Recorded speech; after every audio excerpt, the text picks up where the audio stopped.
आज तो झाकड़ एवी આવી કે ઝાડવા નીચે બધી વસ્તુઓ પલળી ગઈ। તો જય માતાજી મિત્રો, સ્વાગત છે તમારું મારા નવા મિની વ્લોગમાં। સવારમાં વાડીએ આવી ગયા અને ઝાકળના લીધે બધું ભીનું છે।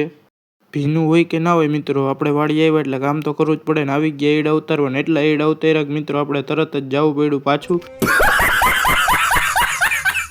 પછી ચા પીને પાછા આવી ગયા એડા ઉતારવા। જો આટલા એડા ખેરેલા છે અને આટલા ખેરવાના તો મારો અંદાજ તો એટલો છે કે 200 મણ થઈ જાય।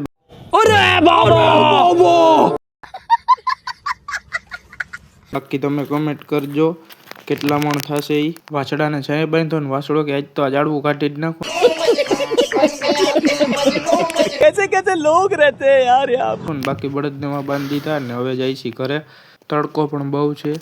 બપોર પછી મિત્રો આવી ગયા આપણે ક્રિકેટ રમવા। જોઈ લ્યો આપણા ભાઈબંધો બધા અને પછી ક્રિકેટ રમીને ઘરે આવી ગયો ને મિત્રો હવે જમી લઈ। તો મિત્રો જમી કારવીને પછી આપણે જવાનું હતું દુકાને। તો દુકાને જવા નીકળી ગયા અને પછી લેસન કરશી। દુકાને આવી ગયો ને લઈ લીધી આંકડાશાસ્ત્રની બુક અને આઈરિયા દાખલા। તો આપણે દાખલા ગણવાના છે, દાખલા ગણી નાખીએ। આજના મિની વ્લોગમાં આટલું જ। મળી તમને નવા મિની વ્લોગમાં। તો ચાલો, જય માતાજી।